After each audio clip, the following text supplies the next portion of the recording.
All right. Well, welcome everybody. As Mark Nolte tries to log in here, I'm going to go ahead and get started. I'm Nick Pfeiffer. I'm Vice President of Marketing and Communications at Think Iowa City and part of the Project Better Together team. Welcome to our State of the Community webinar. We are joined today by Sally Obernolte from Newman, Monson, Craig Sundell from the Coralville Marriott Hotel and Conference Center, and Deandrea White from Pearson Education Services here in Iowa City. We're going to, I'm going to let each of them introduce themselves and then go into a little bit more about what it is that they're seeing and doing with regards to returning to the workplace as we're seeing light at the end of the tunnel here in the situation. So I'm going to start off with Sally and let her introduce herself and talk a little bit more. All right. Well, thanks very much. Thanks for having me this afternoon. Well, I'm an architect and a shareholder with Newman Monson Architects. I'm also one of 6 people that participate on our pandemic response team, sometimes also known as our reboot team. A little context about Newman Monson is we are an architectural firm with about 40 people across 2 different studio locations. We have about 30 in Iowa City and 10 in Des Moines. And Iowa City office is located downtown on the Penn Mall on the 3rd floor of the Plaza Towers. You might better know it as Hotel Vitro or the Bread Garden. So we get to walk down there every day. Looking at us right now, we have about 75% of our team is working in our Iowa City office on a daily basis. The remaining 25% have been working remotely, and although many do come into the office maybe once a week or even on an as-needed basis. And if we look back to last spring, we got down to as few as 20% of our team working out of the office. And I also think it's important to note that we actually never completely shut down our office. We never closed our doors to our team. They were always welcome to be here, but we never made it really a hard and fast rule that you had to be in the office either. We tried hard to not dictate any of that because we know each individual has their own unique circumstances and their own anxieties around the pandemic. And our goal was really to try to respect that. We simply wanted to make our office safe, be transparent about it, keep everyone educated, hold each other accountable was really an important one. And we felt doing those things would create a lot of trust and hopefully provide a level of comfort to be in the office. To understand a little bit about our approach, there are a few things maybe to know about us. One is that we aren't an organization that focuses a lot on hierarchy. We aren't completely flat either, but we do strive to operate as flat as we can and empower people to think for themselves and find purpose in what they do. 2, we are a highly collaborative team, and we are fierce about wanting to maintain that culture. And 3, we deeply believe in empathy, and we strive for an empathetic culture. So we let those values drive our approach to how we were going to respond to the pandemic.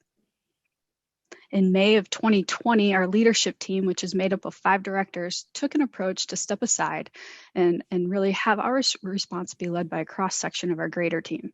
So we ended up with a team of 6, made up of representatives of both our studios, also of high-risk individuals, low-risk individuals, parents with school-age children, and of course, we also needed HR in the team.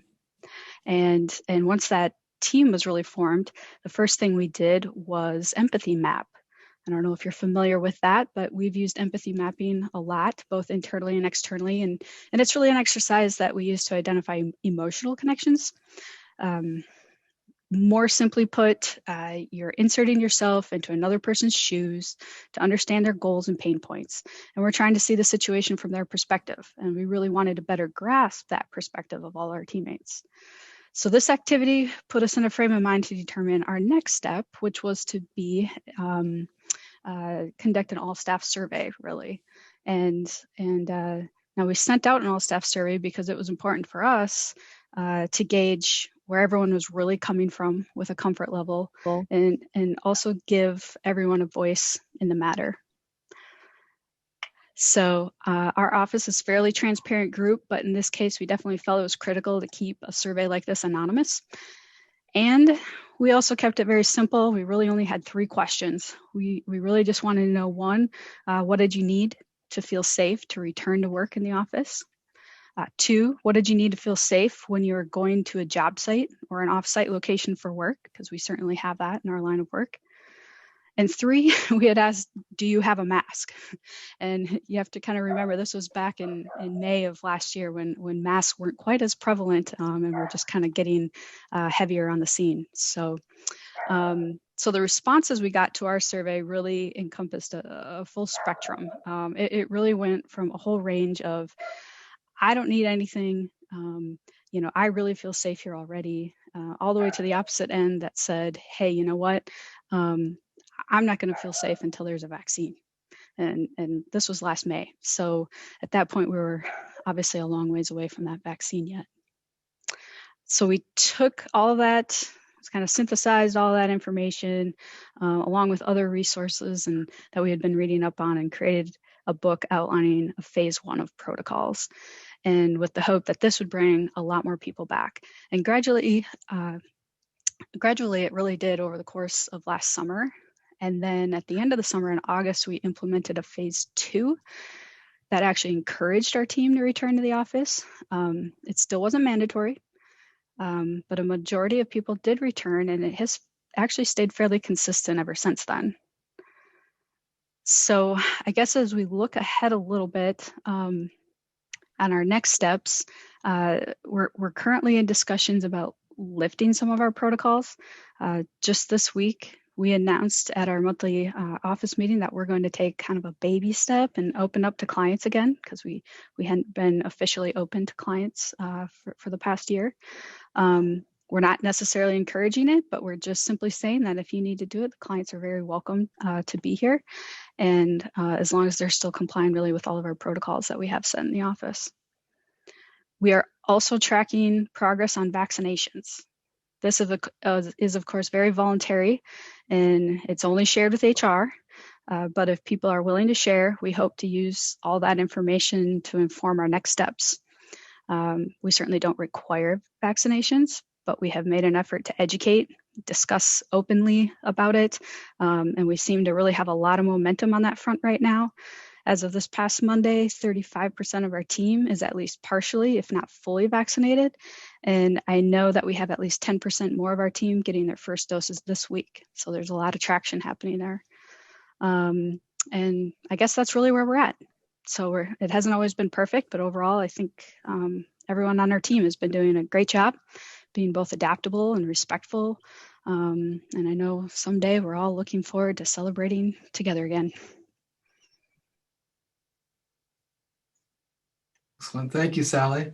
I've noted in the chat that if you have questions, please use the Q&A section of Zoom, and we will pass those on to our panelists. So now I'll turn it over to Mark. Mark, are you ready and able to speak?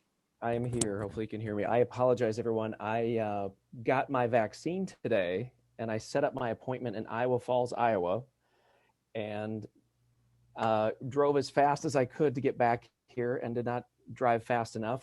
I'm sure I'll be getting a nice photo letter from the city of Cedar Rapids with my $75 ticket soon. So I apologize. Thank you so much, Sally. Deandrea, how about Pearson? Can you kind of expand on that and kind of how you're thinking about bringing people back, and when and how? Sure. So my name is Deandrea White. I manage the customer events team for Pearson School Division. So we are school assessments. Our office is based in Iowa City.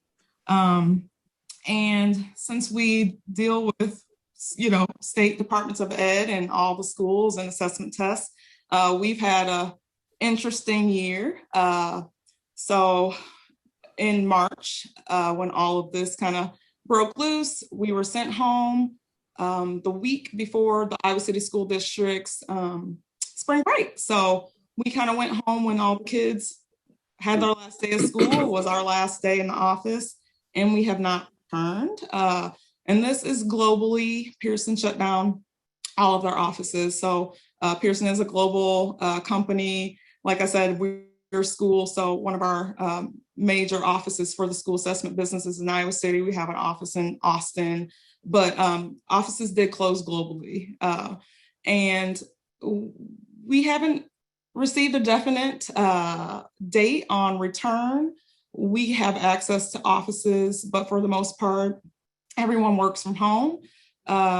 They've, provided those who could work from home the opportunity to work from home. Of course, we do have some folks that do more production work out of the Cedar Rapids facility that have been working in person throughout the pandemic, just to meet our customer obligations with printed materials and receiving materials and that sort of thing.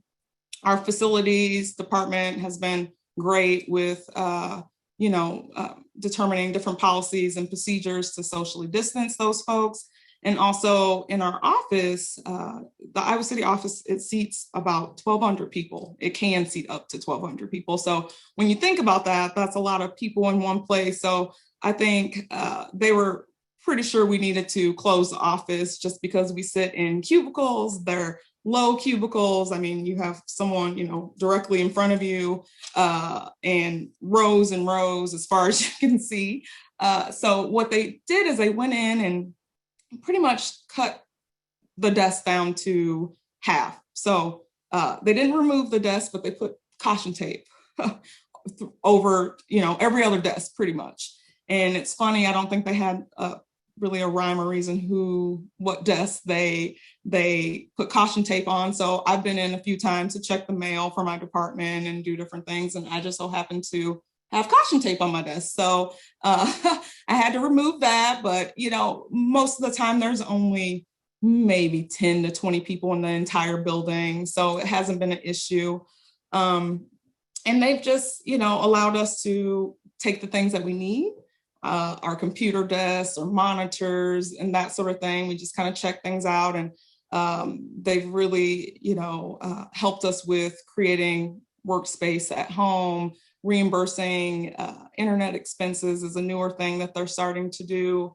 They've increased janitorial services and cleaning, and just made, the buildings as safe as possible for those who have to work from the office or prefer to work from the office. I know some folks have kiddos, pets. I mean, I have a couple dogs at home. There's some days that I go in because I know it'll be quiet and I can get some things done. They closed off a lot of our conference rooms or made the larger conference rooms. The capacity, they've decreased the capacity just so to promote social distancing. They've made a lot of changes. We have a public area of the building where we can host meetings, bring in customers.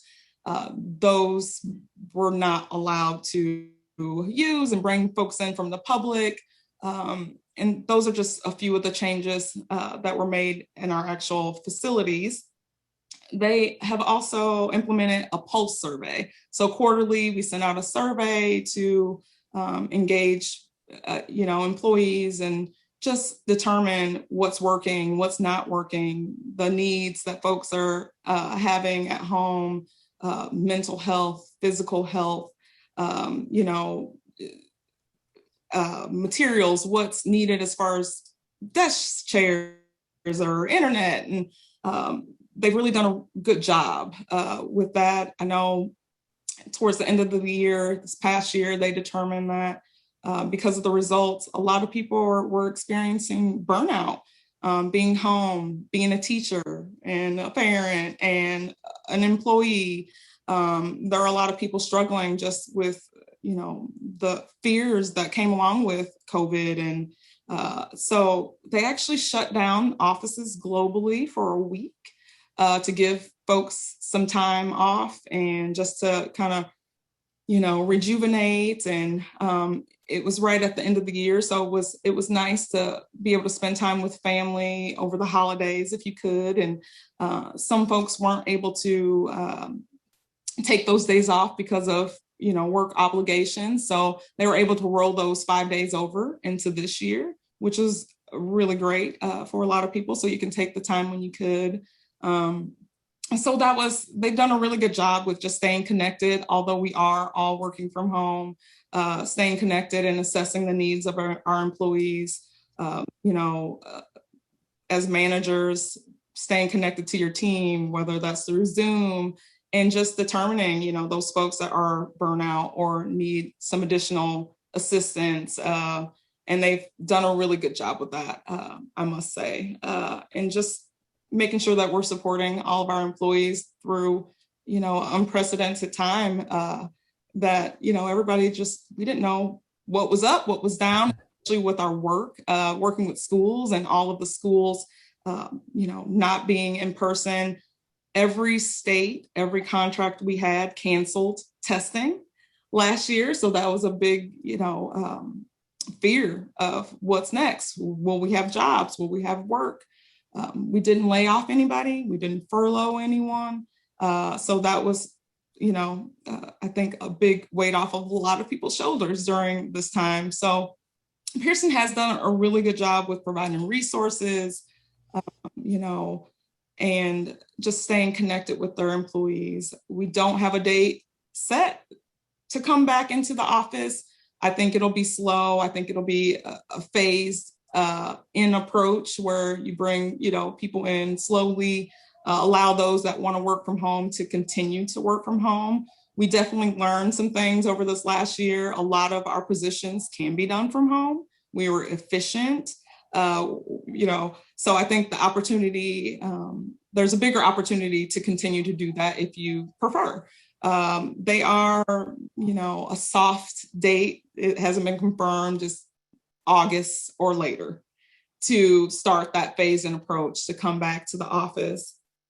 We've learned that, remote hiring, it helps us with our DE&I goals, since we can look at, places that we haven't recruited in, hired in the past. So that's been a positive that has come out of COVID.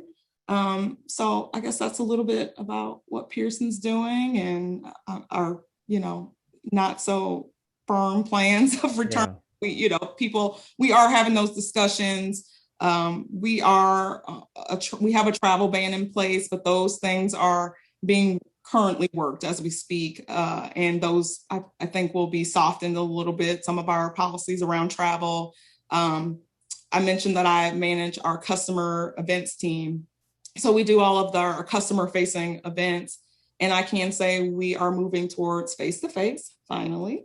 We have our first face-to-face event in May, late May, and then we'll continue to see more of those throughout the summer, and a uptick in fall is our plan. So, and obviously we have these events all over the United States. So we're looking at each place, each city, and the guidelines. And, it's a lot of monitoring these different locations to assess if it's safe to meet in those places. So, we've had to pivot a lot. We've had to get really good at these virtual events. I think, they say the most, the biggest phrase of the last year was, "Can you hear me?" Can you hear me now?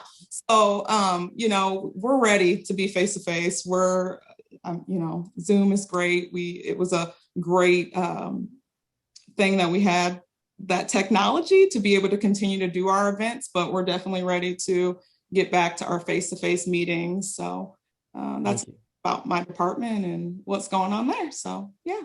That was amazing. You answered so many of the questions that people are asking about meetings, about travel, and we'll come back to that. Obviously, Craig was smiling when you said travel is going to happen again. And you touched on this a little bit. We're going to have a whole other webinar in a couple of weeks on the mental health side, but when it comes to the productivity and people, what have been some of the learnings? What are as we move forward, where do you see a lot of people wanting to be, office, home, mix? So I can say that prior to the pandemic, we had quite a few people that worked from home. Like I said, a lot of our jobs we can do from home. As far as my department, I mean, we work from airports and hotels and all over. We travel a lot. So we knew that our jobs could be done from home, but there are a lot of positions that traditionally were just based in the office. There are a lot of leadership that felt like that was the right thing. You should be in an office and to collaborate and those sorts of things. But I think that view has just completely changed. We learned that a lot of people were very productive at home. Pearson's always been a pretty flexible, company as far as, best company for working moms and those sorts of things.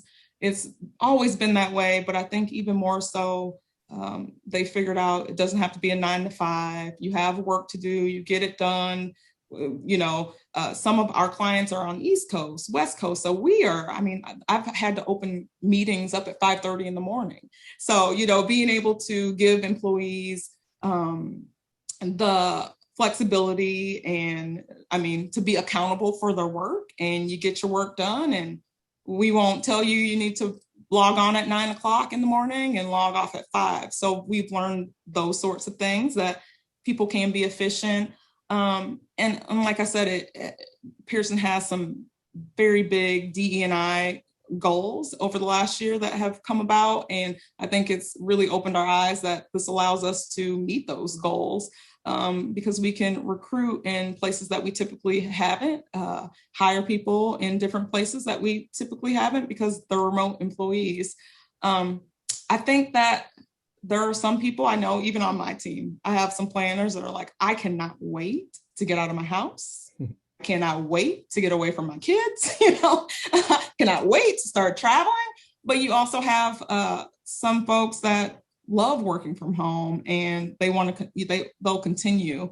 I think Pearson's kind of left it up to the employee and their manager. If the job can be done at home, stay home.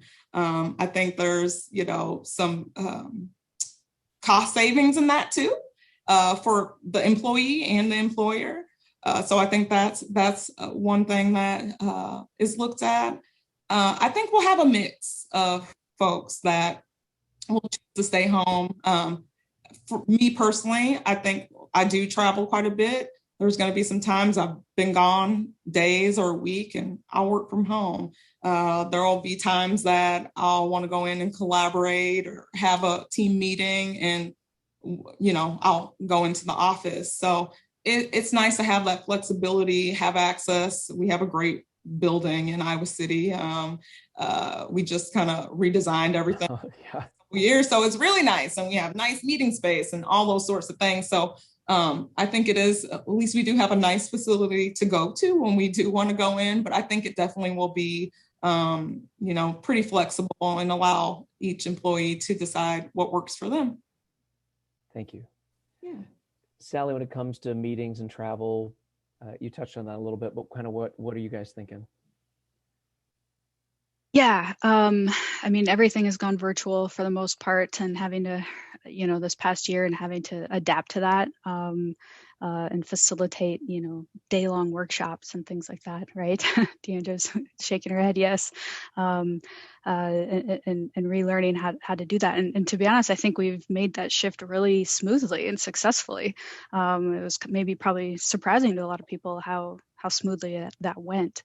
But at the same time, I can, I think you can feel everybody really wanting to push out and kind of get to that next step and continue to use those processes and those tools to help keep enhancing in the future, but not necessarily, at least in our perspective, out of our team, maybe not necessarily using that as a consistent thing. That's an everyday, right? But how can it keep pushing us forward and making us that much more stronger, I guess. We don't travel necessarily like across the country or anything like that out of our office. We're a little bit more local, and in the Iowa area and kind of the states around us. So we don't have as much of that big travel that factors in. It's more of a day-to-day type visit. But I know that discussions internally is we've bany wanting to open back up as soon as we can get to a comfort level as far as having meetings in person. We currently limit how many people can be in a conference room. I'm in our largest conference room right now, which typically is 14 to 16 people. And We've limited it to 6 since, for over a year now, and we have 2 other conference rooms, and those are limited to 2 people. And we're still sticking with that at the moment. The numbers just aren't quite there for us and the comfort level with that, but we hope that passes soon. Thank you. Mm-hmm. And Craig, we know the hospitality industry has been hit really hard over the last year. What are you seeing now? What are some of the things that you hope people understand as they're getting back to travel, and what are some of the trends you're witnessing right now? Yeah, the last year has been a real eye-opener for us. I've been through a lot of downturns throughout my career, and world events like 9/11. I've never seen anything or experienced anything quite like this.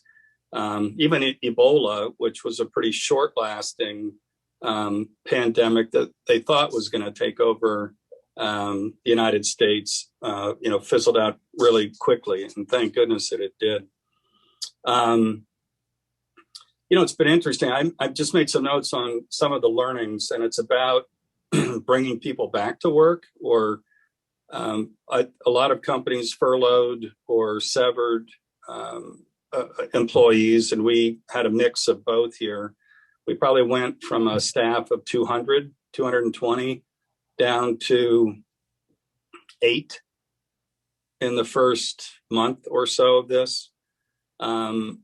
But as the derecho that came through last summer actually was a real shot in the arm for us. I know it was a real tragedy, especially to our north, but there are a lot of people got displaced in Cedar Rapids. There were a lot of, we'll call them storm chasers, that needed hotel accommodations down here.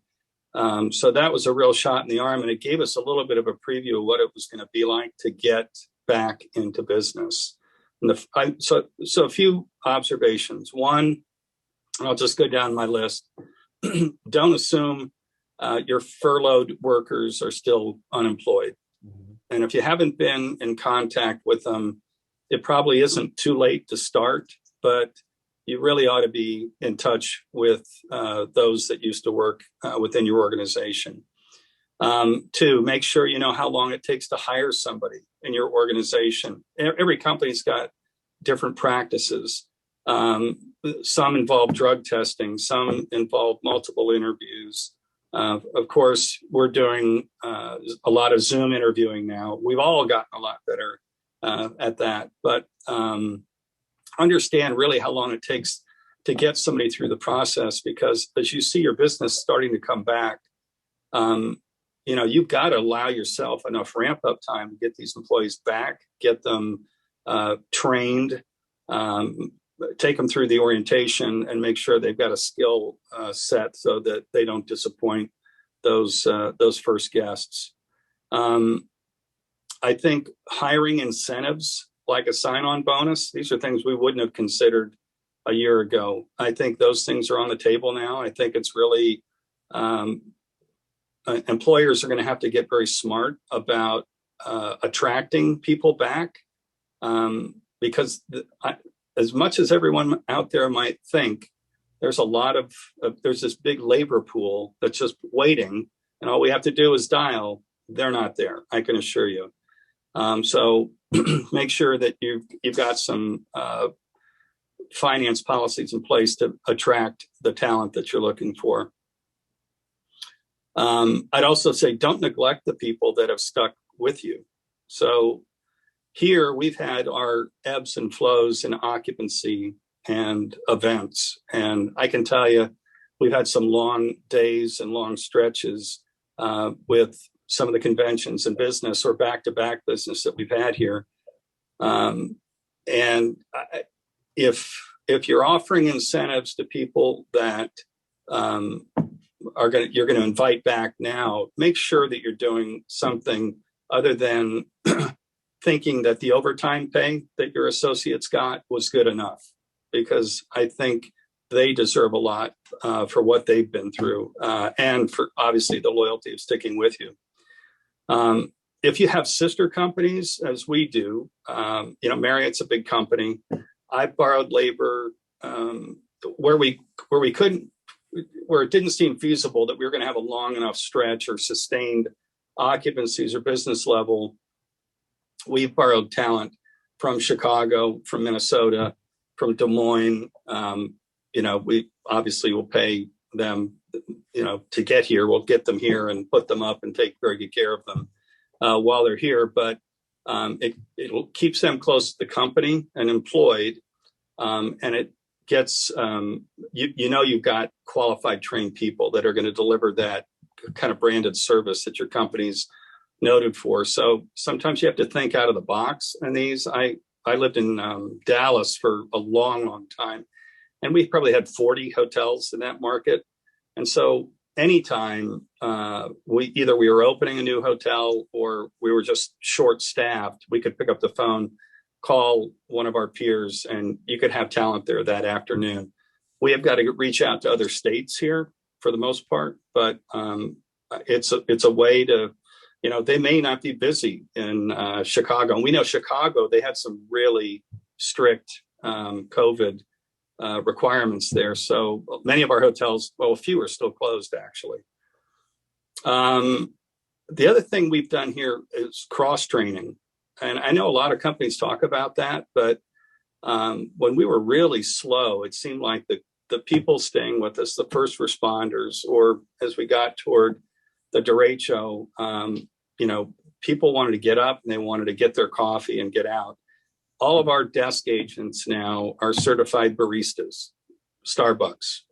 So they can slide from one position. And once you've got your guests checked in, a front desk is just labor standing around, not doing a whole lot. So we've been able to cross-train our front desk associates into food and beverage servers and so forth.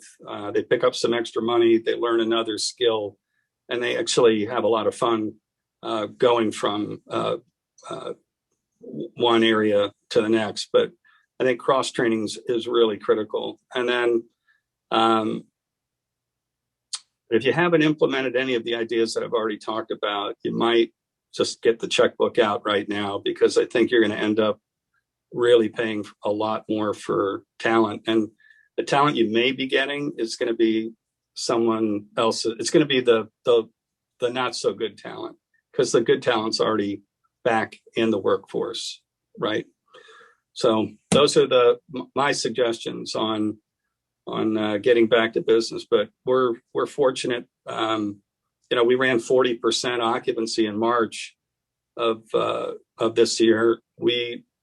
And the revenues, interestingly enough, when you look at March of last year, when the COVID hit, we had a really great start to March last year, and then we turned the lights out essentially in the building.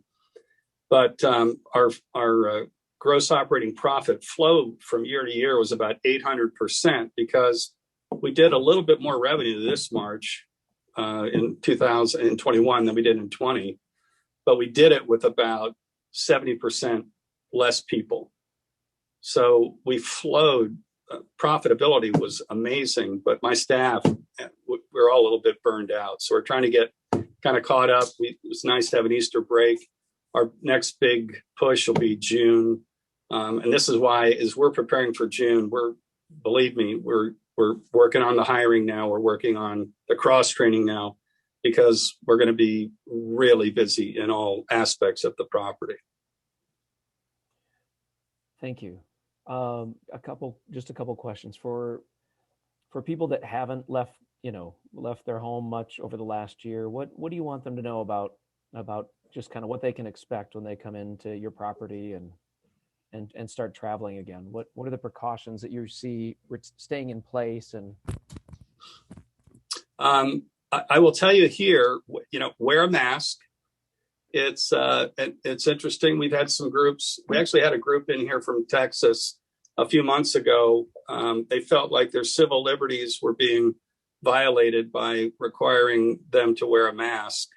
And even though the governor here had also lifted that mask ordinance, Marriott has a very tight policy when it comes to that. So I think there should be an assurance that, listen, nobody's been in your room. We will not service your room unless you want it serviced while you're here, because people just don't want any potential cross-contamination. So And how many of us really, every day flip our sheets and our towels and things like that, right? It's a nice luxury in a hotel. But I think one thing that they can do is they can really count on the fact that we're touchless. We've got mobile check-in and check-out. I mean, if people really have serious underlying conditions, they can feel very safe going to a Marriott property. And I know our competitors also. I've been really impressed in some of the ways that they've built that confidence with their guests as well. So I think our industry's really got it down. At nighttime, the electrostatic sprayers come out and we're bombing the place and just making sure it's a good, safe environment for the next day. When you envision room rates over the next, say, 6 months, is there going to be a price war, or is it going to, are so many people going to be traveling that we can expect rates to stabilize or go up? What do you see there?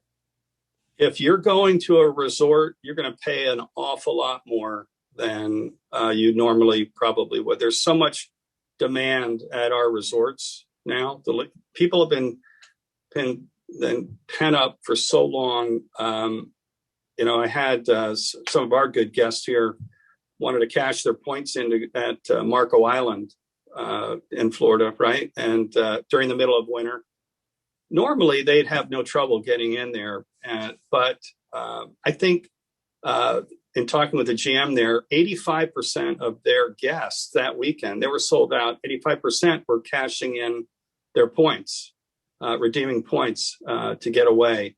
And the other 15%, I know we're paying at least rack rate for those rooms. I think overall rates are going to stay relatively flat. I think for companies that are out there that want to, actually this week, we have 2 corporate meetings going on, small, but 2 corporate meetings. And it's the first corporate business I've seen come to this area since this whole thing started. We've had a lot of sports groups and things associated with the arena here and with the university. Most every team that came in to play the University of Iowa in whatever sport, men's or women's, stayed here. So that kind of helped us through the winter. But I think rates in this area will stay flat mostly. But if you're going to a destination, be prepared to pay or be flexible.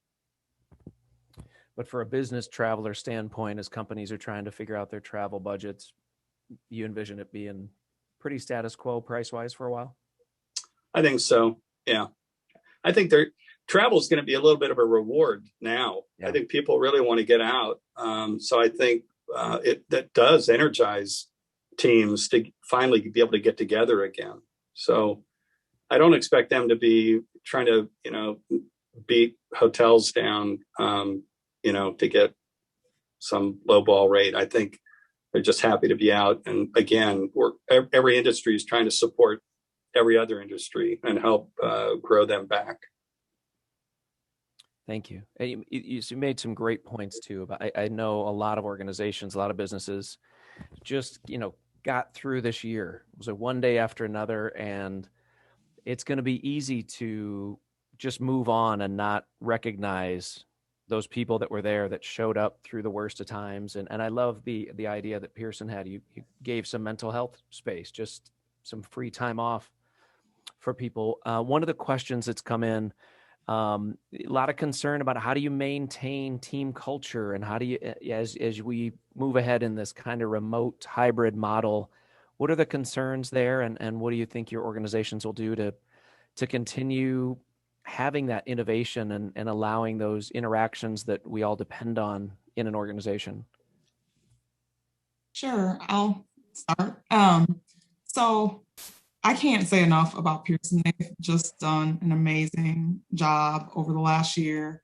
And part of that was staying connected through the Pulse survey and things like that. But we've also done some really cool things like Learning at Work Week. And there's lots of, trainings and guest speakers and different topics that, you can learn some new skills, upskills, those sorts of things.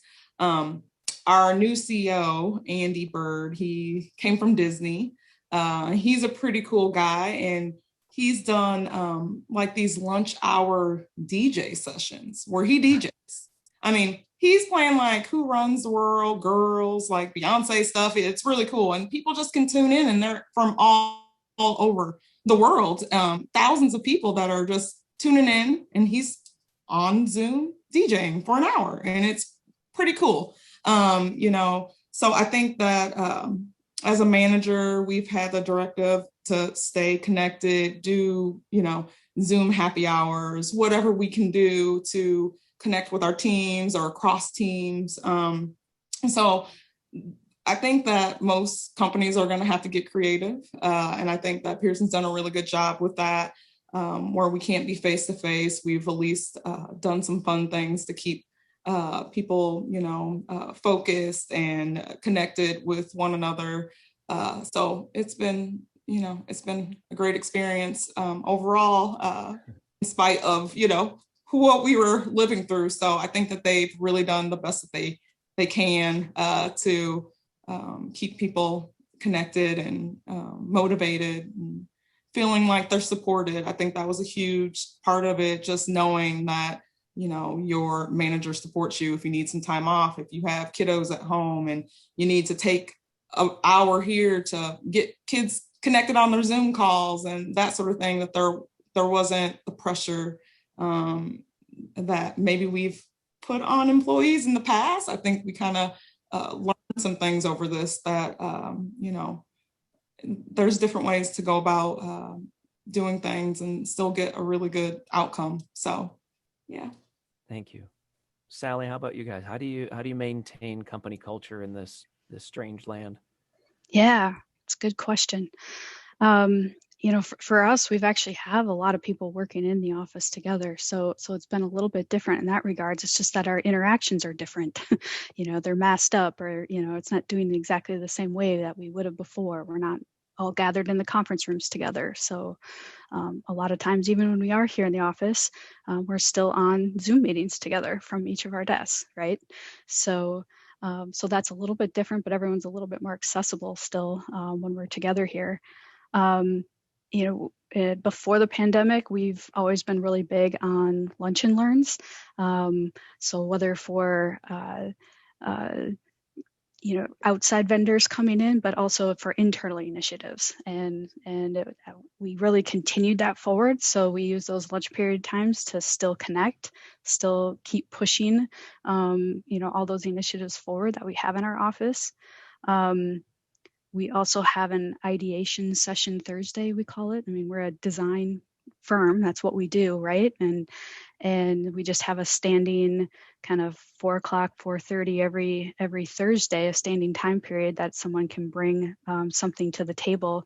And of course, we do it virtually, but we've been carrying forward with those a lot more consistently than we actually used to before the pandemic. So it's an opportunity to put everyone's heads, or whoever wants to participate, heads around a problem and get ideas flowing out there to help the team who's specifically on that problem, help them come up with some additional ideas. We've also tried to put a lot more focus more on our purpose-driven mission, of driving positive change. Is really kind of our bigger mission here. And so some of the things we've done is our culture team has been working on what's called a JUST label. I don't know if a lot of people have heard of that or not, but essentially it's your nutrition label for social justice and how you're doing within your office, and how you kind of compare to other organizations and companies out there. And it's actually across the entire world, not just in the country here. So we now have our JUST label in place and are excited about that, and can keep taking a look at that and seeing how we can improve across these different kind of categories within the JUST label. And put new things in place. So I guess that's how we've been trying to focus on culture and keeping us all aligned and moving in that forward direction. Thank you. And you had referenced using an empathy map. Is there a resource that people can go get more information about that you could point them to? Yeah, I'm not aware of one directly online, but I'm happy to be a resource if needed, and would be certainly willing to help share that out. Really, we create. The idea is to create either, if you don't have a specific person, if you will, you create a persona um, about a group of people or a certain kind of general group of people, and really just go through kind of a written exercise, ideally with a group of people from your own firm, and talking through, like, well, what is this person's goals? Who are they? What are they really wanting to do? What are they accomplishing? What are they challenged by? Why would they want to, why would they find value in me or working with us, or why would they find value in our protocols and things like that? So as far as our response plan goes. So I guess I'm not sure of a resource of where you can find it really out there on the web, but we'd be happy to share that. Thank you. Mm-hmm. One of the other questions that a lot of businesses are struggling with right now is around the vaccination. Are you encouraging? Are you incentivizing? Obviously, I think the laws are pretty clear right now. You can't you can strongly encourage. So what could I just ask? Maybe Craig, start kind of how is Marriott approaching employee vaccinations? You'll get, after your second vaccination, you'll get your equivalent to a half day of pay or time off. Okay. And are you seeing for the employees that are able to start getting those, do you see them planning to, or are you seeing some hesitancy or resistance with staff? I think with any population, there's always going to be folks that are going to be skeptical about an initiative. We really don't see much of it here. It's just a lot of our workforce here is in that younger category. So they're just now becoming able to get their vaccinations. So, but we expect most, if not all, will. I know all the leadership is here. We all have had it, actually. Good. And I think that's a big part of it too, is just having leaders demonstrate that's going to resonate so much with staff. How about Pearson? What's kind of the thinking around vaccinations there? So we don't have an initiative or anything that's been rolled out yet. I think some of the incentive, at least for my team, we're ready to get back to face-to-face traveling. So my entire team is actually fully vaccinated. So I think, that's part of it. As we deal with educators, we deal with, bringing teachers to these events and going out to districts. So that's part of our, I think, incentive is to get vaccinated so we can get back to being able to meet face-to-face and,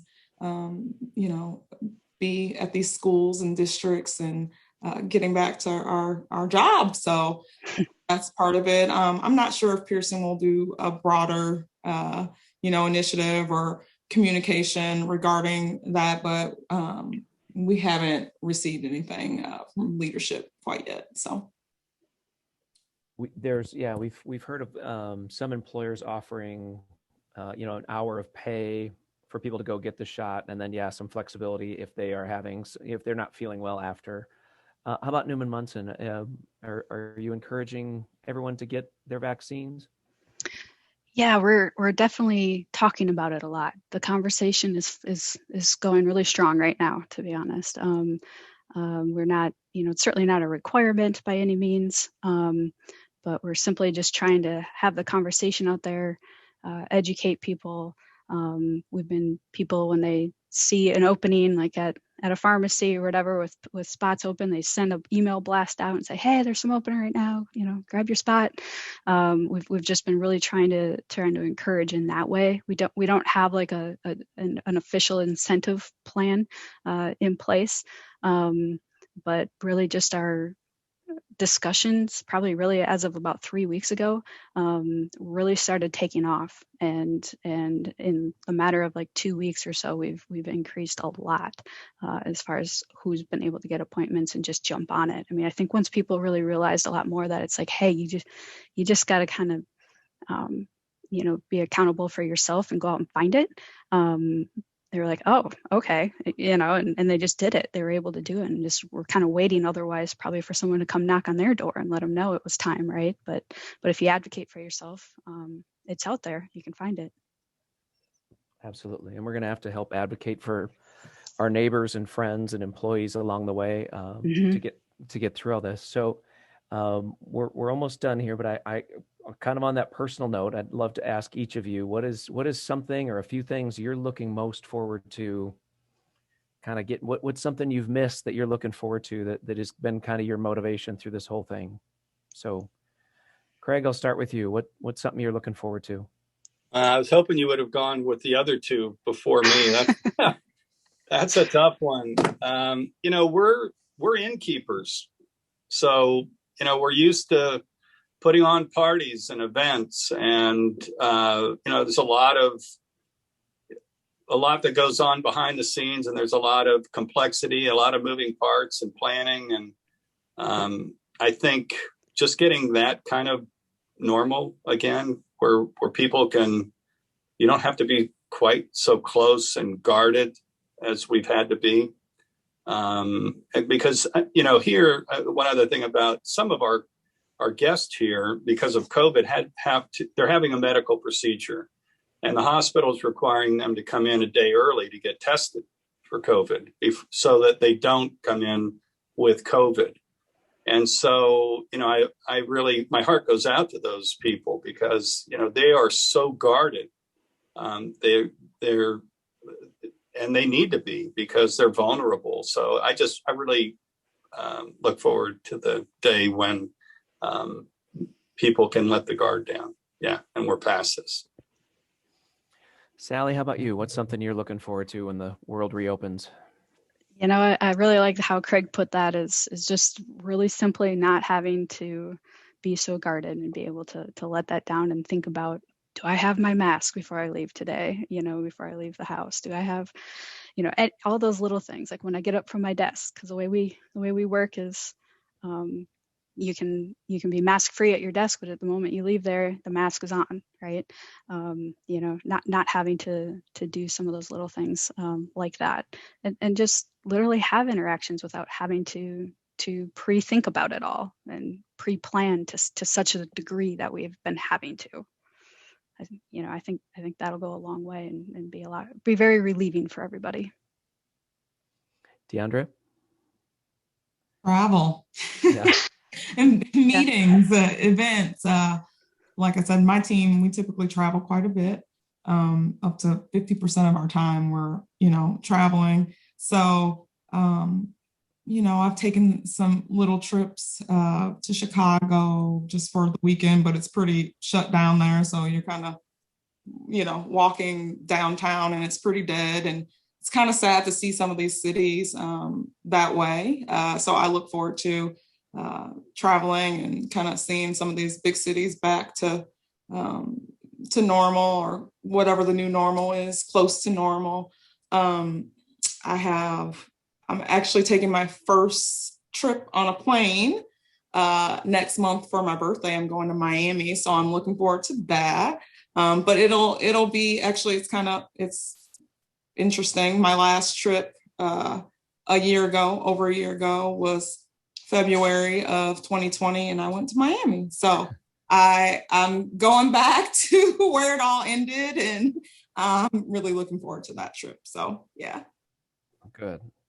I know I'm looking forward to concerts and football and all that kind of stuff. And one thing I'm really looking forward to is not playing the mask roulette in the car. I don't know if anyone with kids know this. You forget one, so you just reach into that middle to grab one, and then you wonder if your kids ever brush their teeth because you put one on and it's so disgusting. I'm looking forward to never ever doing that again. One question that did come in: is there any concern right now? Are you having any? There's a resurgence of cases while the vaccines are rolling out. Is that impacting your return to work planning at all right now? No. Yeah, I guess for us, the only thing was just taking more of a baby step here right now. As far as, we're a lot of us are back at work, and we were hoping to lift a few more of those protocols sooner than later. But with the resurgence right now, we're probably still taking that a little bit longer pause, but and taking a look at it. And then that's why we're also trying to see how we're doing on vaccinations, and see how that starts informing things. I think for Pearson, like I said, our policy right now, travel ban, is still in place. I think it's currently being worked on, and I can imagine maybe it's a little bit slower to be released because of that.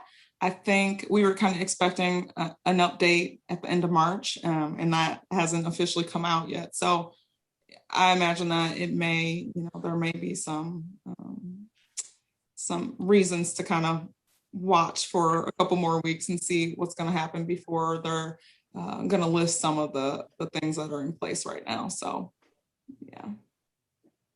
Well, we can't thank you all enough. We know it's going to be a little murky yet for the next few months, but I think all of your input is so helpful to all the businesses that were on here today. So we thank everyone who participated. Hopefully you had your questions answered.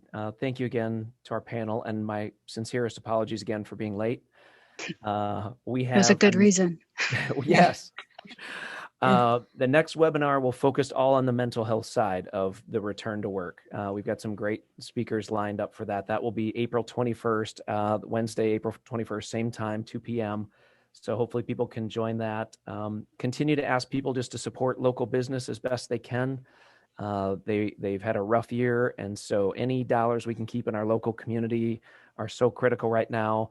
And then we've set a goal as Project Better Together to get 80% of adults in Johnson County vaccinated. So we hope everyone gets your shot when the time is available. Help, again, like we said, your friends, your neighbors, your colleagues navigate the weird systems that have emerged around those. And if we can get that herd immunity, we can feel really good about inviting people to come back and visit us and come to football games and do all the things that we've missed doing. So hopefully everyone will do their part to help us reach that goal. Thank you again so much, and have a great rest of your day. Thank you. Thank you. Thanks for having me.